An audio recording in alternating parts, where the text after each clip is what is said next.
పేదవాడి పక్షాన నిలబడతాం, ప్రజా గొంతుకై నినదిస్తాం. వాయిస్ ఆఫ్ వాయిస్లెస్, తెలుగువారి మనస్సాక్షి సాక్షి టీవీ.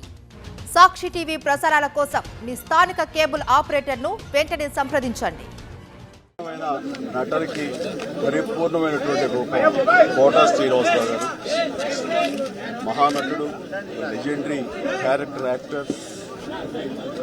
మా ఇద్దరి నట ప్రస్థానం కూడా ఒకే సినిమాతో ప్రారంభమైంది. అది ప్రాణం ఖరీదు. అఫ్కోర్స్ ఇక్కడే నారాయణమూర్తి ఉన్నాడు. నారాయణమూర్తి కూడా ఆ సినిమాతోనే ప్రారంభమైంది. సో సుదీర్ఘమైనటువంటి ఈ నట ప్రస్థానంలో మా అనుబంధం వెనవేస్తుంది.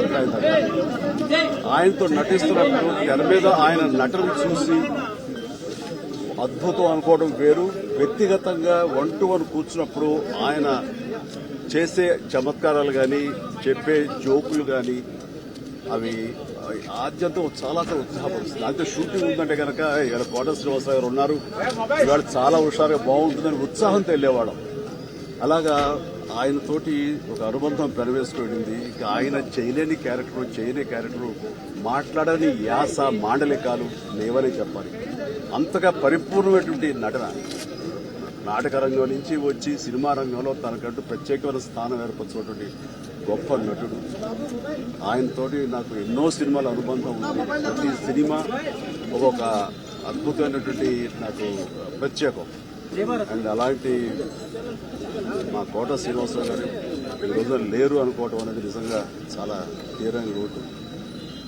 అండ్ ఇది వాళ్ళ కుటుంబానికి, పరిశ్రమకి తీరని లోటు. అలాంటి మహానటుడు, అలాంటి వైవిధ్య పాత్రలు పోషించేటువంటి విలక్షణమైన నటుడు మళ్ళీ వస్తారని అనుకోవటం లేదు. అలాంటి నటుడు మనకు దొరకరేమో కూడా, ఉండరేమో కూడా. అది ఎవరు పూర్తి చేయటువంటి చాలా భారీ నష్టం పరిశ్రమకి. వారి ఆత్మనికి శాంతి చేకూరాలని భగవంతుడిని ప్రార్థిస్తూ వారి కుటుంబ సభ్యులకి ప్రతి ఒక్కరికి నా ప్రగాఢ సానుభూతిని తెలియజేస్తున్నాను.